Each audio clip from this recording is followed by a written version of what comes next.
সরকারি হাসপাতাল আর সেই হাসপাতালে ইন্টারনেট ব্যবহার যথেচ্ছ পরিমাণে হচ্ছে, আর সেই ইন্টারনেট ব্যবহারে এবার হ্রাস। সরকারি হাসপাতালে ইন্টারনেট ব্যবহার, ফ্রি ইন্টারনেট সুবিধার অপব্যবহারে এবার হ্রাস। চিকিৎসক ও স্বাস্থ্যকর্মীদের ইন্টারনেট ব্যবহারে হ্রাস এনআরএস কর্তৃপক্ষের। ঠিক কি সিদ্ধান্ত নিয়েছে এনআরএস কর্তৃপক্ষ আমি জানবো। আমার সঙ্গে অভিজিৎ চন্দ্র রয়েছে সরাসরি। অভিজিৎ, এনআরএস কর্তৃপক্ষ ঠিক কি সিদ্ধান্ত নিয়েছে?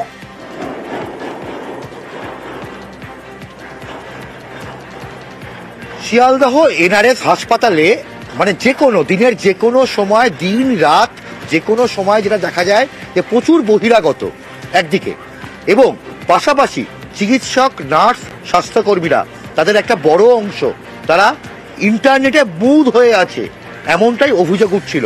এবং শুধু তাই নয়, বিভিন্ন সময় ফেসবুক, ইনস্টাগ্রাম থেকে শুরু করে টুইটার, বিভিন্ন সোশ্যাল মিডিয়া তারা ব্যবহার করছে। এমনকি বিভিন্ন অ্যাডাল্ট ওয়েবসাইট, যেগুলো নিষিদ্ধ ওয়েবসাইট, সেগুলো ব্যবহার করা হচ্ছে। বিভিন্ন ফুড ডেলিভারি অ্যাপসের যথেচ্ছ হারে ব্যবহার, তার সঙ্গে বিভিন্ন যে ওটিটি প্ল্যাটফর্মগুলো রয়েছে, সেই ওটিটি প্ল্যাটফর্ম থেকে একের পর এক সিনেমা, ওয়েব সিরিজ ডাউনলোড করা হচ্ছে। কারণ বিনামূল্যে ইন্টারনেট, এবং সেই বিনামূল্যে ইন্টারনেটের যথেচ্ছ অপব্যবহার হয়েছে বলে অভিযোগ উঠেছিল। এবং তারপরেই হাসপাতাল কর্তৃপক্ষ তারা নজরদারি করে, এবং নজরদারি করে তার যথার্থতা খুঁজে পেয়ে তারা যেটা সিদ্ধান্ত নিয়েছেন, নতুন ফায়ারওয়াল করা হচ্ছে। ফলে এখন থেকে আর কেউ এই এনআরএস হাসপাতাল সঙ্গে থাকো, কর্তৃপক্ষ কি বলছে একবার শুনে নি। আমরা বন্ধ করে দিয়েছি অলরেডি, এবং আমরা এখন যেটা করছি একটা ফায়ার ওয়াল, এটা আমরা করেছি। আমরা একটা টেন্ডার ডেকে, স্বাস্থ্য ভবনের অনুমতি নিয়ে টেন্ডার ডেকেছি। টেন্ডার ডেকে আমরা ওই ফায়ার ওয়াল এস্টাবলিশ করছি, এবং ওই দিন ফিউ ডেজ অ্যাকচুয়ালি হয়ে যাবে, আমাদের কমপ্লিট হয়ে যাবে। হসপিটাল অ্যান্ড কলেজ অথরিটি আমরা বলে দিয়েছি যে কোন কোন জিনিসটা ওইটাতে অ্যালাউড হবে। তার কারণ এটা টোটালি হচ্ছে যে সেন্ট্রাল গভর্নমেন্ট থেকে যখন স্টার্ট করা হয়েছিল, এটা ফর একাডেমিক পারপাস হয়েছিল। যথেচ্ছ ব্যবহার হচ্ছিল যখন আমরা প্রয়োজনে নেটটার ঠিক যে কারণে সেইটাতে আমরা করতে পারছিলাম না। আমাদের তো আসল পারপাসটা আমাদের সার্ভড হতে হবে। অভিজিৎ চন্দ্র রয়েছে আমার সঙ্গে। অভিজিৎ, দুটো বিষয় জানতে চাইবো যে এর ফলে কি সুবিধা হবে, আর অন্যদিকে এই সিদ্ধান্তে যারা হাসপাতালে চিকিৎসক রয়েছেন, যারা স্বাস্থ্যকর্মী রয়েছেন, তাদের কি প্রতিক্রিয়া?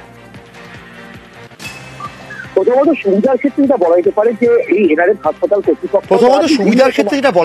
যে এই এনআরএস হাসপাতাল কর্তৃপক্ষ তারা বিভিন্ন সময় ন্যাশনাল মেডিকেল কমিশনের, এনএমসির বিভিন্ন গাইডলাইন, বিভিন্ন নোটিশ, বিভিন্ন ভিডিও, বিভিন্ন পরীক্ষা সংক্রান্ত বিভিন্ন নিয়মাবলী, সেগুলো ডাউনলোড করতে গিয়ে বা দেখতে গিয়ে চূড়ান্ত অসুবিধার মধ্যে পড়ছিল। কারণ কোনো স্পিড থাকতো না, ইন্টারনেট পরিষেবার অবস্থা অত্যন্ত খারাপ ছিল।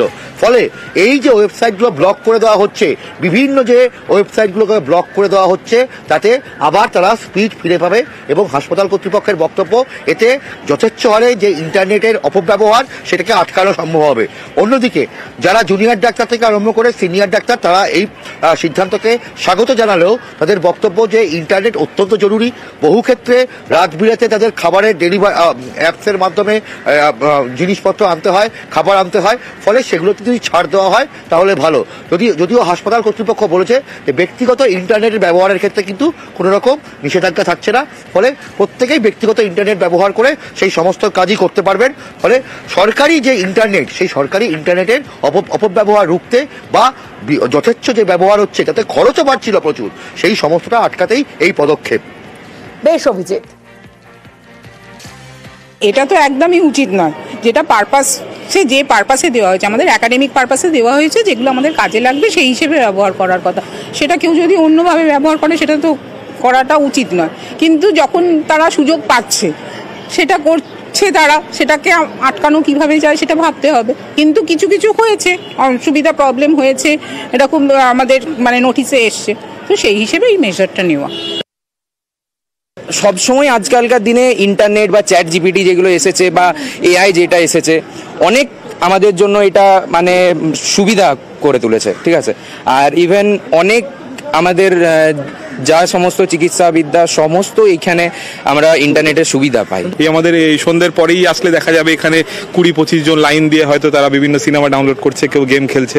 তো সেগুলো একটা অপব্যবহার বলেই মনে করি, এবং তার উপর যে নিয়ন্ত্রণ করা হচ্ছে তাকে আমি স্বাগত জানাই।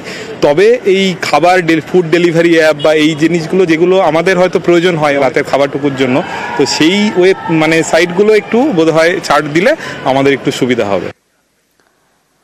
চিকিৎসক কনভেনশন আর সেই চিকিৎসক কনভেনশনের প্রস্তুতি। 24শে ফেব্রুয়ারি চিকিৎসক কনভেনশনে মুখ্যমন্ত্রী মমতা বন্দ্যোপাধ্যায় ডাক্তারদের অভাব অভিযোগ শুনবেন মুখ্যমন্ত্রী মমতা বন্দ্যোপাধ্যায়। সরাসরি চলে যাব, আমার সঙ্গে অভিজিৎ চন্দ্র রয়েছে, আরো বিস্তারিত জানাবে অভিজিৎ।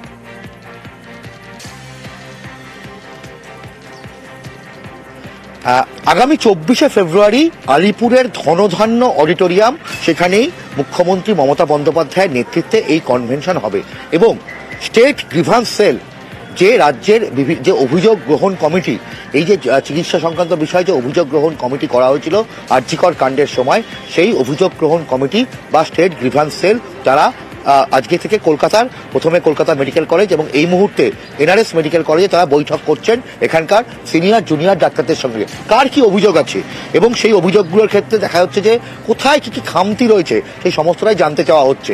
অর্থাৎ 24 তারিখ যে প্রায় 2,500 থেকে 3,000 যে চিকিৎসক উপস্থিত থাকবেন ধনধান্য অডিটোরিয়ামে, সেখানে সরাসরি মুখ্যমন্ত্রীর সামনে তারা জানাতে পারবেন যে কি কি মুখ্যমন্ত্রী জানতে চাইছেন, যে এই চিকিৎসা ব্যবস্থাকে আমূল পরিবর্তন করতে হলে কি কি লাগবে।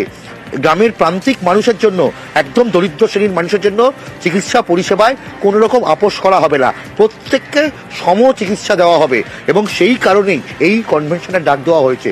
এবং সেখানে বিভিন্ন মেডিকেল কলেজগুলো, সরকারি হাসপাতালগুলো থেকে সেখান থেকে অভাব অভিযোগগুলো জানতে চাওয়া হচ্ছে যে কোথায় কি খামতি রয়েছে, কোথায় আরও ভালো করে চিকিৎসা পরিষেবা দেওয়া যাবে, কোথায় কোন কোন যন্ত্রের অভাব রয়েছে, কোন কোন পরিষেবার অভাব রয়েছে, সেই সমস্তটাই মুখ্যমন্ত্রীকে জানানো হবে এবং তারপর সেগুলোকে নতুন করে খোল নলসে বদল করা হবে, যাতে স্বাস্থ্য পরিষেবা নিয়ে গর্ব করে বলা যায় যে এ রাজ্যের স্বাস্থ্য পরিষেবা দেশের মধ্যে 1 নম্বর।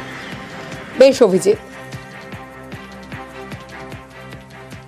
কোনো অর্গানাইজেশনকে আলাদা করে ডাকা হচ্ছে না। মুখ্যমন্ত্রী মমতা বন্দ্যোপাধ্যায় থাকবেন, গ্রিভান্স সেল ওপেন কল দিচ্ছে, ইনভিটেশন কার্ড সবার জন্য, যারা চাইবে তারা আসতে পারে। কোনো আলাদা করে অর্গানাইজেশনকে আমরা চিঠি রিকোয়েস্ট কাউকে করা হচ্ছে না।